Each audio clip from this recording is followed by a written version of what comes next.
From New York, there's a compost pile on every corner. It's Late Night with David Letterman. Tonight, Martin Short, actress Mariel Hemingway, and viewer mail. Plus, Paul Schaefer and the world's most dangerous band.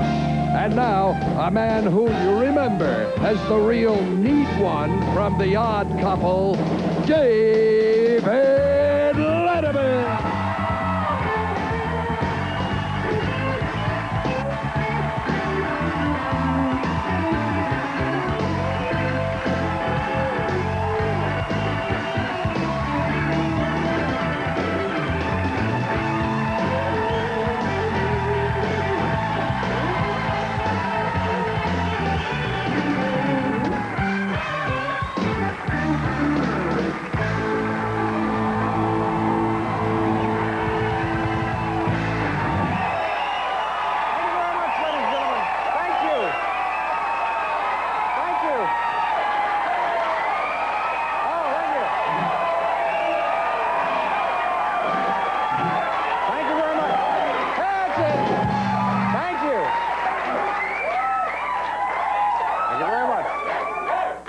That's very nice of you. I appreciate that, especially the barnyard noises.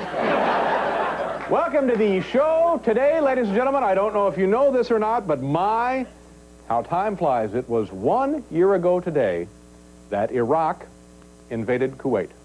1 year ago today. And, oddly enough, by coincidence, 3 years ago today, on this date, that woman busted into my place. So, can you believe that?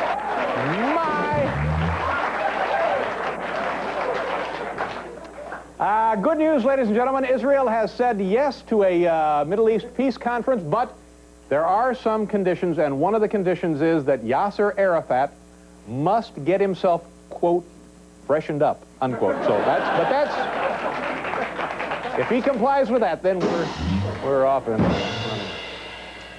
running. Some bad news for Elizabeth Taylor. You know, she's getting married for what will be, I guess, her 8th time. And she announced today that she is postponing it, but she's only postponing it 1 day. Originally, the date was going to be, I believe, Saturday, October 5th. She has now changed it to Sunday, October 6th, if you want to send her a gift. That's why. The reason for the delay from Saturday to Sunday, she met somebody that she wants to marry and divorce on Saturday. So that then should go ahead with the...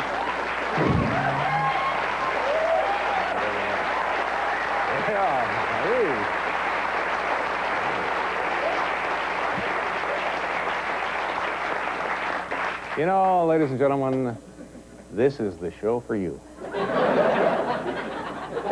On the program tonight, this woman hasn't been here in a while. We're always happy to have her back. Why hasn't she been here in a while? Very busy? Is that the truth? Yeah. Are you sure? Or is she just irritated? Was she annoyed? Huh? She's having children. She's having a family. Oh, well, all right, I understand that. Mariel Hemingway is on the program this evening.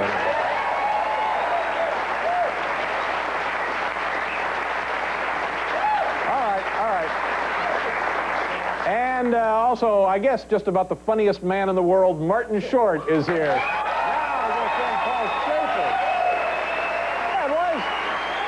Yeah. Hi, how are you? Thank you. Hi, nice to see you. Bailey.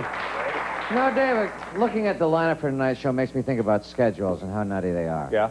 Martin Short, the busiest, you said it, the funniest man in the world. The busiest man, flew in from Acapulco, I understand, just to do our show. Martin Short did? Except he did a million other shows today as well. But Mariel Hemingway's schedule almost as nutty as my own. Imagine these people scheduling us in to their nutty day. Doesn't that make you feel kind of warm and good Paul, inside? did you go to the optometrist today?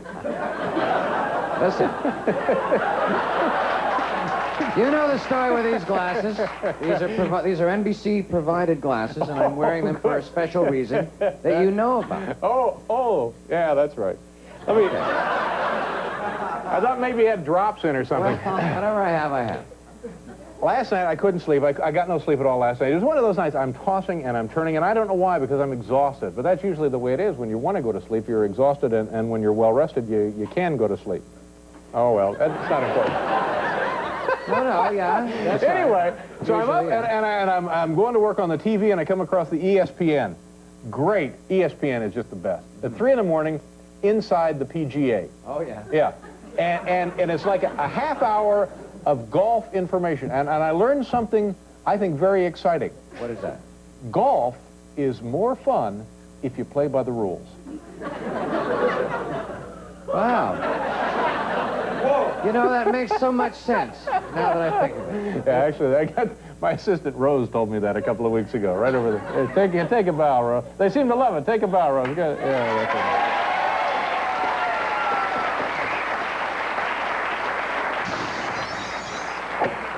And then, just before the show, I'm up in the audience chatting with lovely people from all over the country.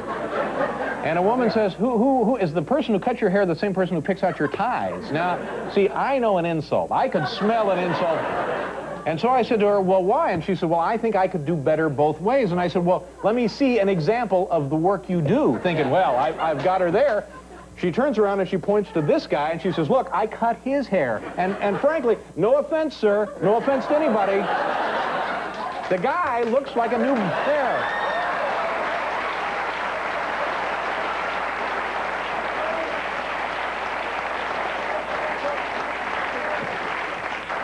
Puts me in the mind of a young owl, that haircut.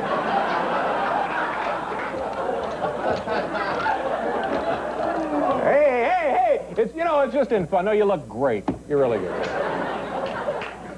What are we doing on the program? Oh, it's viewer mail night, ladies and gentlemen. We answer. Also, I want to point this out.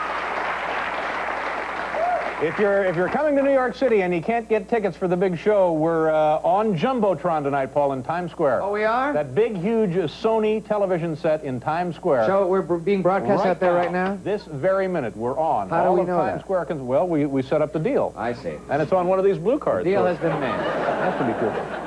Also, ladies and gentlemen, it's a very special evening for us tonight. Overseeing the presentation of viewer mail, the U.S. Postmaster General, Anthony M. Frank. Tony, come on in and take a bow.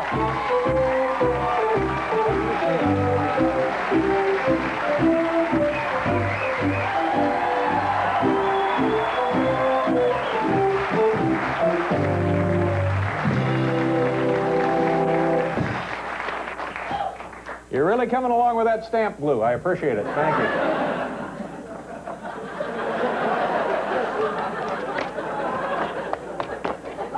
Here we go. Letter number 1, actual letters from actual viewers. Dear Dave, what's that clicking noise I hear periodically during your show? Just wondering. Ken Babcock, Huntington Valley, Pennsylvania. Well, the clicking noise is, of course, Ken, people all across the country changing channels.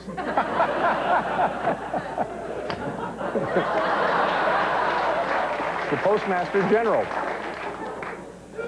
Yeah. Letter number 2, Dear Dave, I have just realized that you and home improvement guru Bob Vila have absolutely nothing in common. John Brennan, Roseville, California. You know what this is, Paul? It's another realization from John Brennan. Another one? Yeah, we hear from him from time to time, so I guess it's time for us to update the chart. Here it is right there. We've labeled it the John Brennan Realization Timeline. And if you can see, get a look at this. Here we go. Down here in 1988, he realized that Velveeta has 3 syllables. And in 1989, he realized car batteries didn't float. In 1990, of course, margarine is a lot like butter, and so this is the new one, that me and Bob Vila have nothing in common.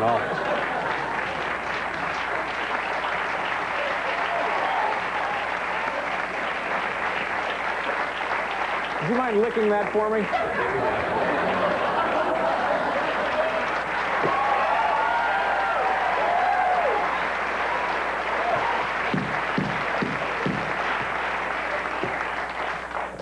I got it affixed right there. Hey, I'm pretty handy myself. Did you see the way I pounded that cardboard? Handily done. Frankly, between you and me, I'm exhausted from that. Golf is more fun if you play by the rules. Letter number 3. Dear Dave, I recently saw a commercial for a restaurant's Mexican buffet in which a man looks over the shoulder and down the shirt of a woman, parentheses, probably, but not definitely, his wife, close parentheses, and says, "Nice fajitas, honey." Have you ever used such sexual innuendo in fast food restaurants? Overwhelmed with curiosity, Matthew Hayes, New York, New York. No. I know what you're talking about. I've seen the commercial, but no, I have never used that type of sexual innuendo in a fast food restaurant. But you know, something odd kind of did happen one night. Bill Wendell and I went out to dinner one evening after the show, and I can remember that there was something peculiar about that. It sure was a good show tonight, wasn't it, Dave? Yeah, right. Boy, these 99-cent burritos are good, aren't they, Dave? Oh, yeah. I'm in heaven. Dave, have you ever been in love with a man? Nothing. Forget it. Think I'll get another medium-sized cola.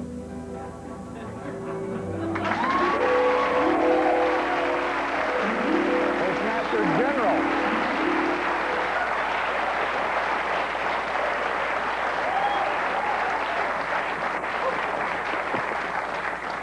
Letter number 4. Dear Dave, why do you keep the studio temperature so darn cold?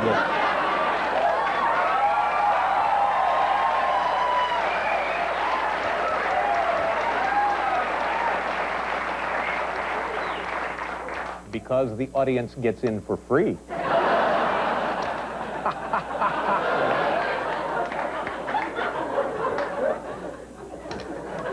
Dear Dave, why do you keep the studio temperature so darn cold? Several guests have mentioned it, in particular, Howard Stern.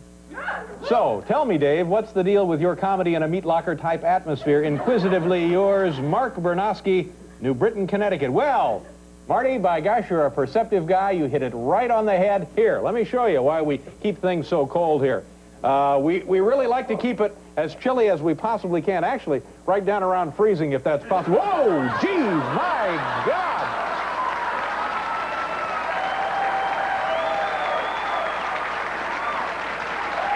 Good heavens.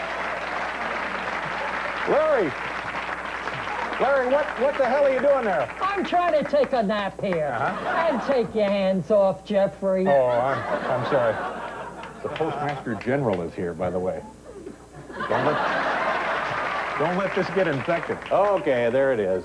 All right. Well, what a...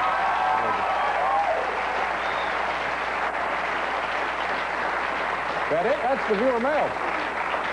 It's a pleasure having you here. Thank you very much for your help, Tony. Good luck and welcome. Postmaster General, ladies and gentlemen, Tony Frank. Nice job, sir.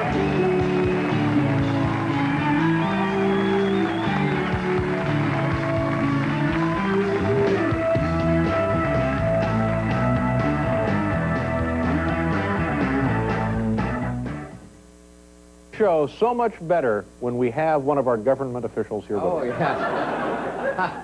I thought he was going to arrest you. No. Very nice man and Postmaster General, you know. Yeah. Yeah. You know what he told me before the show? What's that? He was hanging out last night with Phil Harris.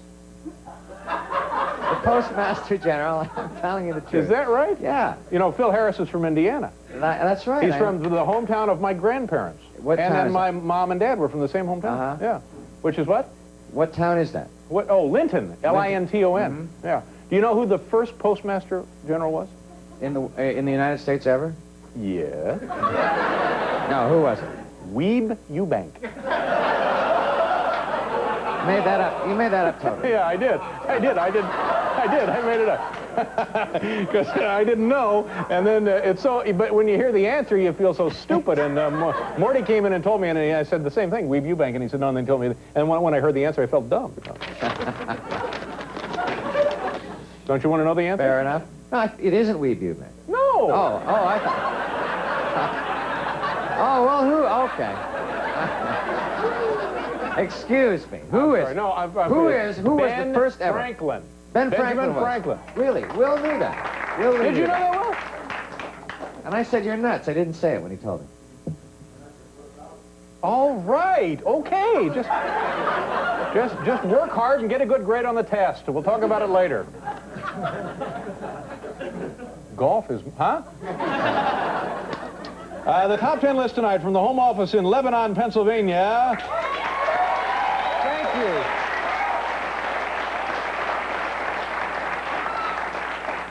It's a good one. Top 10 legal holidays in hell. Legal holidays. Top 10 legal holidays in hell. Here we go. Number 10, Feast of St. Steinbrenner. Number 9, Hog-a-Lawyer Day. Number 8, Evil Groundhog Day. Number 7, Birthday of the Guy Who Invented the Wave. Number 6, Hitler Tuesday. Number 5, Presbyterians Who Giggled in Church Day.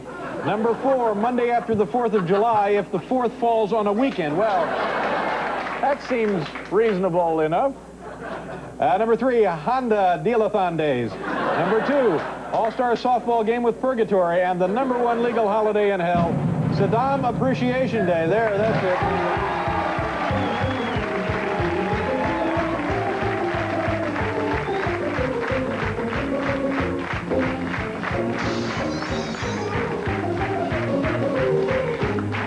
Oh, they can't stop clapping.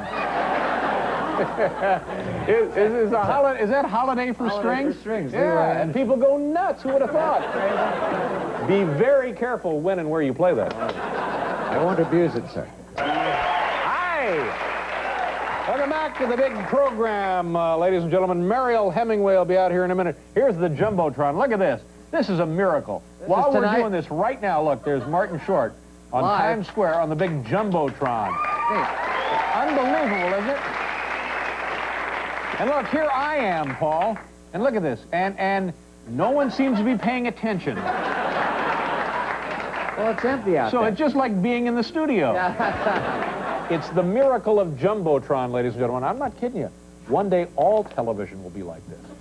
I'm serious. When we're long and dead, like in the year 2004, and I'm not good with math, people will have televisions the size, in fact, they'll live in television. They'll be that big. Man, I can hardly wait.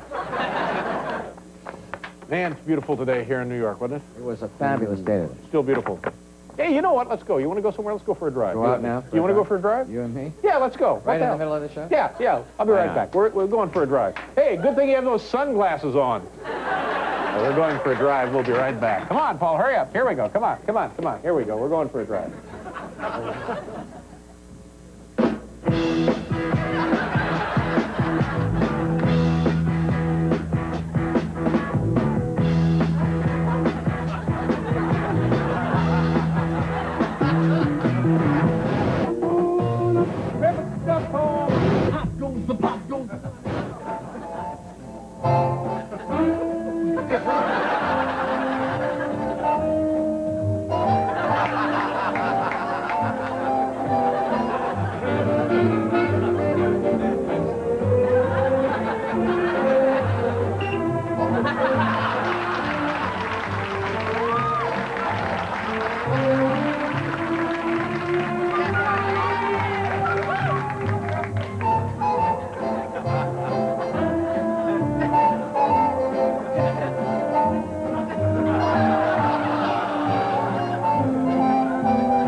We're going to do a commercial, and we'll be back here with Mariel Hemingway.